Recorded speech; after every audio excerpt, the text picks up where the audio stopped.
Heute bei den Lately News hat in Manchester ein Mann in einem Bus mehrere Schlangen als Mund- und Nasenschutz getragen. Anfangs hatten die anderen Passagiere gedacht, dass es sich dabei nur um eine besonders farbenprächtige Maske handeln würde, bis die Schlangen sich um den Hals des Mannes wickelten, um ihn daran zu erinnern, dass sie beim nächsten Halt aussteigen müssten. Die Maske aus Echtschlangen hatte den großen Vorteil, dass sie ihn vor Covid-19 schützte. Leider schützte sie den Mann nicht, sich trotzdem mit tödlichem Schlangenherpes anzustecken. Noch mehr gleich bei den News.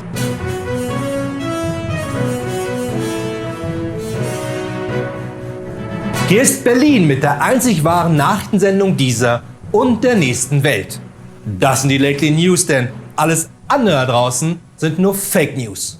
Natürlich auch heute Abend wieder mit mir, Florian Streletz, bekannt aus unzähligen E-Mails, bei denen ich vorgab, ein reicher nigerianischer König zu sein.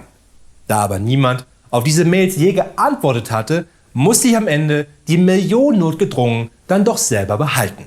Außerdem, falls du glaubst, genauso cool zu sein wie ich, dann hau mit der Faust auf den Abo-Button und die Glocke, denn nur so haben wir die Chance, den ARD-Brennpunkt auch quotentechnisch weiter abzuhängen.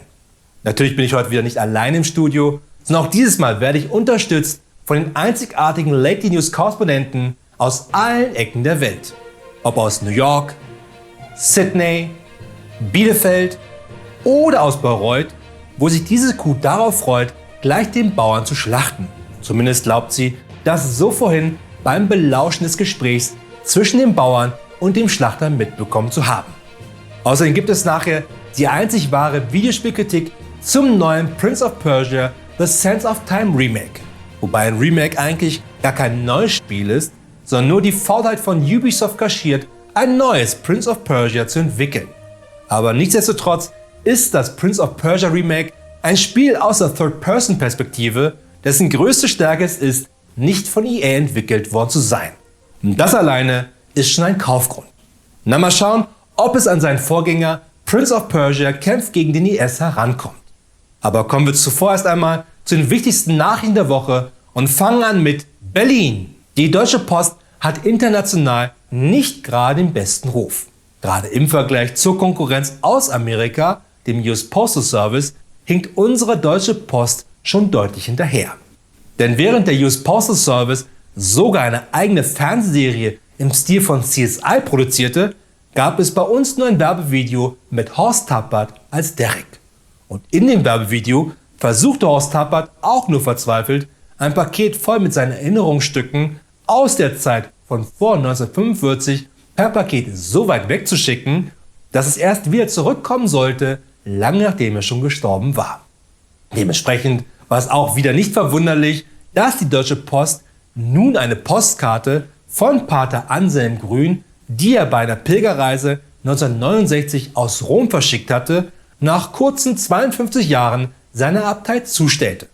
Jedenfalls hat die Abtei Pater Anselm Grün nun nicht per eigener Postkarte geantwortet, sondern halbwegs modern per SMS.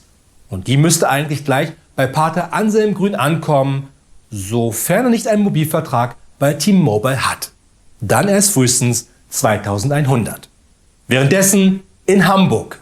Häufig werde ich aufgrund meines großen IT-Wissens immer wieder gefragt, warum Microsoft den Nachfolger von Windows 8 nicht Windows 9 nannte, sondern gleich Windows 10. Das liegt daran, dass in jedem Windows auch Bruchstücke der vorherigen Betriebssysteme stecken. Und ein Verweis auf Windows 9 hätte nicht etwa auf die neueste Version verwiesen, sondern auf Softwarereste von Windows 95. Und dann wäre Windows 9 noch schlechter gelaufen als Windows 7. Aber zum Glück wird Windows 7 seit einem Jahr nicht mehr offiziell von Microsoft unterstützt und wurde damals von Bill Gates persönlich hinter eine Scheune geführt. Nur scheinbar hat die Hamburger Polizei nicht bekommen, dass es neuere Versionen von Windows gibt, denn dort läuft Windows 7 immer noch auf über 8000 Computern. Allein der Support dafür kostet die Stadt Hamburg jedes Jahr 500.000 Euro.